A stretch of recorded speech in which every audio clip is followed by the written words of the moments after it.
Assalamualaikum warahmatullahi wabarakatuh. Saya Mirisa Purwandani dari kelas AB 4209. Tujuan saya untuk membuat video ini yaitu untuk membahas tentang pertemuan minggu keempat hingga pertemuan minggu ketujuh.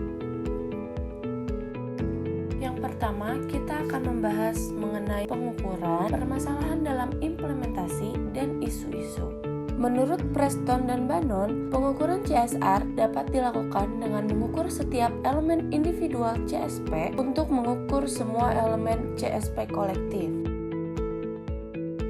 Metode yang dapat digunakan ada Global Reporting Initiative dan ISO 26000. Variabel Global Reporting Initiative dibagi menjadi 7, yaitu ada indikator kerja ekonomi, indikator kerja lingkungan, indikator kerja sosial, indikator kerja dan cara kerja, indikator kinerja kemasyarakatan, indikator kinerja tanggung jawab produk, dan pemasaran. Variabel pengukuran ISO 26000 juga dibagi menjadi 7, yaitu ada tata kelola organisasi dan perusahaan, praktik ketenaga kerjaan, praktik beroperasi yang adil, hak asasi manusia, lingkungan, hak dan perlindungan konsumen, dan keterlibatan dan partisipasi masyarakat. Kriteria penilaian peringkat kinerja perusahaan dalam pengelolaan lingkungan hidup atau yang biasa disingkat PROPER oleh Kementerian Lingkungan Hidup. Ada pendekatan yang digunakan dalam pengembangan masyarakat, ada perencanaan, ada implementasi, ada monitoring dan evaluasi, ada keberlanjutan, dan hubungan sosial. Kriteria penilaian akhir PROPER: kebijakan pengembangan masyarakat, struktur dan tanggung jawab, alokasi dana pengembangan masyarakat, perencanaan, implementasi, monitoring dan evaluasi, dan hubungan sosial. Masalah-masalah dalam implementasi CSR. Yang pertama yaitu ada komitmen awal, ada analisis kondisi eksternal dan pengaruhnya terhadap bisnis, ada mengkaji ulang struktur internal, strategi, dan rencana tindak. Kemudian ada implementasi, kemudian ada pengukuran dan pelaporan hasil, dan yang terakhir ada konsultasi dengan stakeholder. Isu-isu CSR. Yang pertama ada dari kesukarelaan ke kewajiban, dari biaya sosial ke investasi sosial, ukuran perusahaan, dari filantropi ke keberlanjutan, dari kedermawanan ke pemberdayaan, dari tanggung jawab ke strategi bisnis, sumber daya pembiayaan, dari private ke publik, isu sosial pada CSR. Selanjutnya, kita akan membahas tentang ide-ide dan pendapat mengenai CSR. Menurut Camilleri 2013, Falk and Halbig 2007, Porter dan Kramer 2011 mengatakan bahwa CSR adalah pendorong untuk bisnis dan manfaat sosial.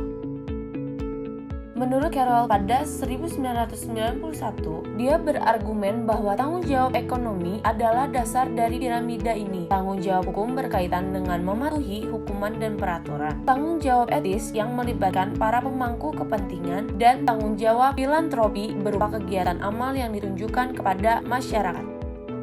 Kemudian materi selanjutnya yaitu membuka tanggung jawab sosial perusahaan melalui komunikasi pemasaran terintegrasi. Tantangan utama komunikasi CSR adalah bagaimana meminimalkan skeptisisme pemangku kepentingan dengan menyampaikan aktivitas CSR perusahaan.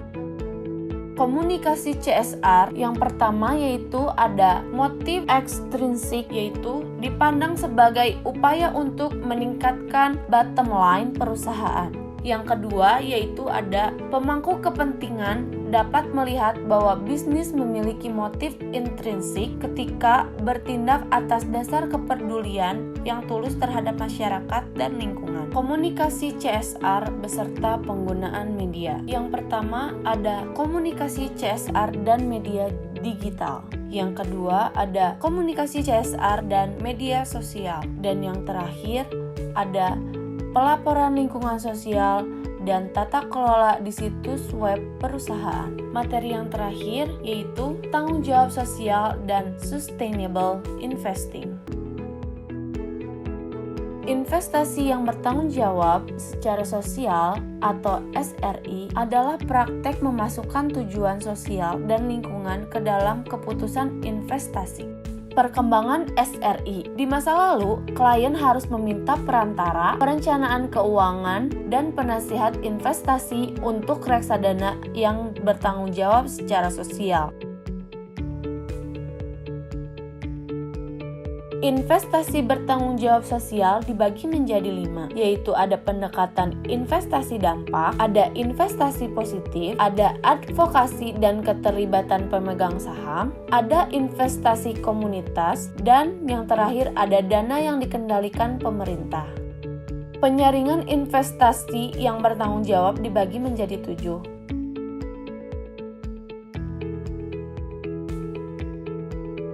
Itulah penjelasan beberapa materi dari mata kuliah Tata Kelola pertemuan minggu keempat hingga pertemuan minggu ketujuh. Terima kasih sudah menonton videonya.